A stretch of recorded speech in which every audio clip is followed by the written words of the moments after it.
Hello and welcome back to Autistic After Hours. I'm your host, Ashra, and today I wanted to talk about the experience of feeling like you need to bring something up multiple times over and over and over and over again in order to process it. I wanted to talk about this because it's something I experienced, and it's something that I made a reel about both on my main account, Ashra Louisa, and on my podcast account, Autistic After Hours, both on Instagram. And it seemed like both of those reels really resonated with people. They gained a lot of traction really quickly.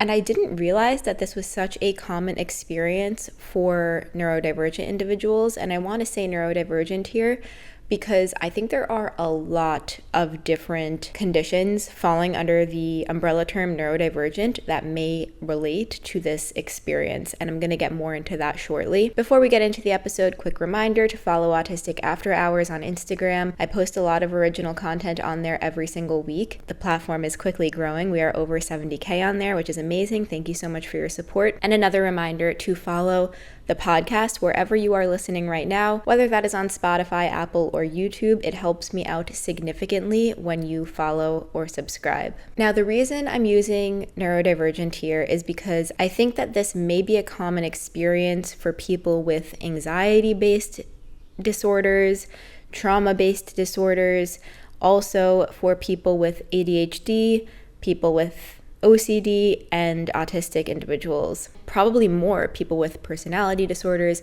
I think a lot of people might relate to this experience. I also think neurotypical individuals may relate to this because there are so many different reasons for why this behavior may occur. So let me more deeply talk about the behavior which I'm referencing right now, which is this feeling of needing to bring up an event or an experience multiple times, talking about it over and over and over again in order to feel like you can move on from it. And when I say talk about, I do mean verbally with another person or just talking out loud to yourself. But I also want to note that not everyone is a verbal processor. And so this behavior might also occur internally. It might be you thinking about an event over and over and over again, replaying it in your mind over and over and over again. So it might actually be you talking about it, or it might just be you thinking about it over and over and over again. Now, I will discuss from my own experience. I do happen to be diagnosed with both autism and OCD. So I think this behavior for me is rooted in both of those things. And it's a little bit tricky for me to discern when it's coming from one versus the other. And so I really think both my autistic traits and my OCD traits feed into this. But I am going to briefly touch on one or a couple of distinguishing factors for myself, which might be helpful for you. But of course, I'm not a doctor, I'm not a professional. So if you need guidance on figuring out where this behavior is stemming from for you, please seek help from a professional. I find for me, this tendency to want to talk about things over and over and over again usually happens with things that were either scary or frustrating or upsetting to me. However, it does sometimes also happen with things that I'm really happy about because I want to relive those emotions. But it happens most intensely with negative emotions, with things that are dysregulating to me, anxiety-inducing, scary, stressful, or angering or frustrating. It happens both internally and externally. So sometimes it's me actually verbally out loud talking about it with another person, usually my boyfriend. But also it happens internally where I am in my own mind replaying events over and over and over again. I want to talk about how I can see it being related to both my autistic and OCD traits. The ways that I see it being related to autism for me is that a large reason why I engage in this behavior a lot of the time is because I'm trying to make sense of things. I'm trying to process and understand so that I can feel. For me, I tend to suppress my emotional reactions if I can't make sense of them. And because of that, I can very easily go numb or even experience alexithymia because I will not be able to understand why I'm feeling something / won't even be able to feel anything at all if I can't make sense of it. So processing externally or internally in this way where I'm going over events over and over and over again to make sense of them is a really important part of my emotional processing. It's actually a critical part of my emotional processing, and it's really beneficial for me because it allows me to get to a point where I can actually feel things and emote. Let's say I have a frustrating experience happen with my boyfriend, something that's upsetting to me. Something that I might do is I might bring that event up over and over and over again because I am really desperately trying to understand what happened. And for me, as an autistic person, details and clarity are so important. And so I will become fixated on trying to understand things from all different points of view. I want to understand my boyfriend's point of view, like why he did what he did. I want him to understand mine, why I reacted the way I did. And I want us to analyze things because I'm trying to gain clarity and understanding so that I can make sense of the situation. From there, I can process the situation because I can finally make sense of it. Then I can feel my emotions because I can actually process what happened. And then I can accept and move on. That is the more autistic lens through which to view this behavior. It's about making sense, gaining understanding, then being able to process, then being able to emote, and then being able to accept. The ways that I can see it also being related to OCD is because I can also see this behavior for me in certain situations showing up as a compulsion, where it's not solely rooted in a need to understand and get to a point of being able to feel my emotions, but rather it's anxiety-based and it never fully feels relieved, and it's almost a compulsion to relieve stress that never fully goes away. So I could see that being OCD related and compulsory because it will feel like, let's say something is coming up in my future that I feel really nervous about, or something happened that I felt really nervous or anxious about. I might try and bring up that event over and over and over again to relieve the anxiety that I feel from it.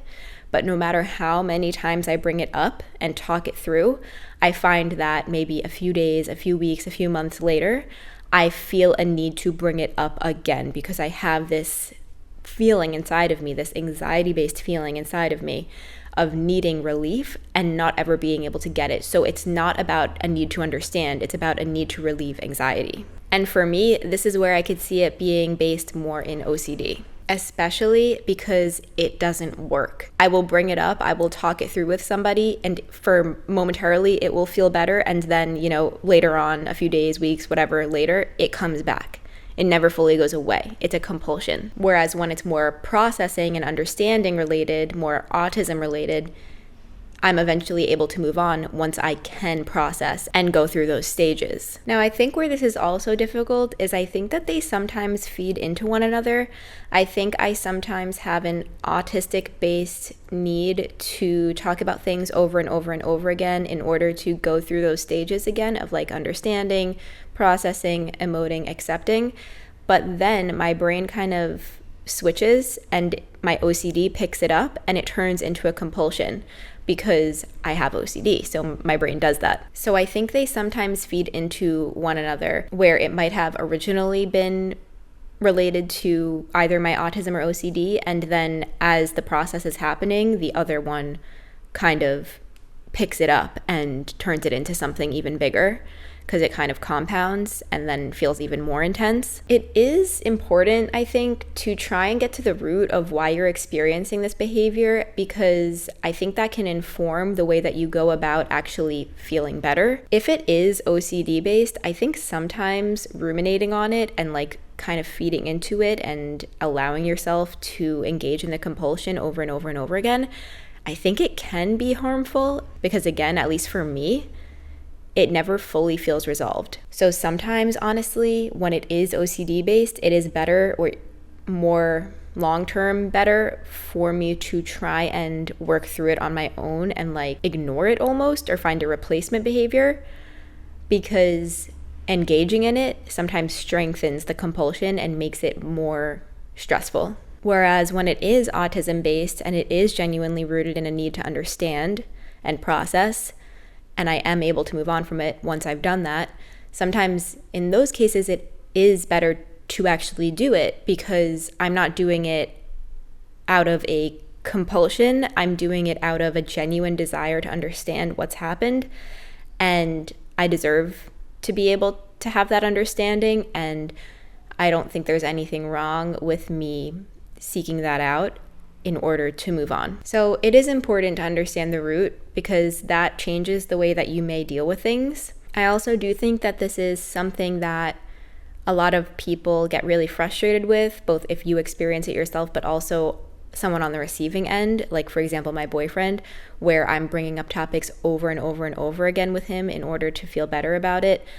And for him, I think it can sometimes be frustrating to feel like we're rehashing the same thing over and over and over again, and I do understand that. I understand how that can be a lot.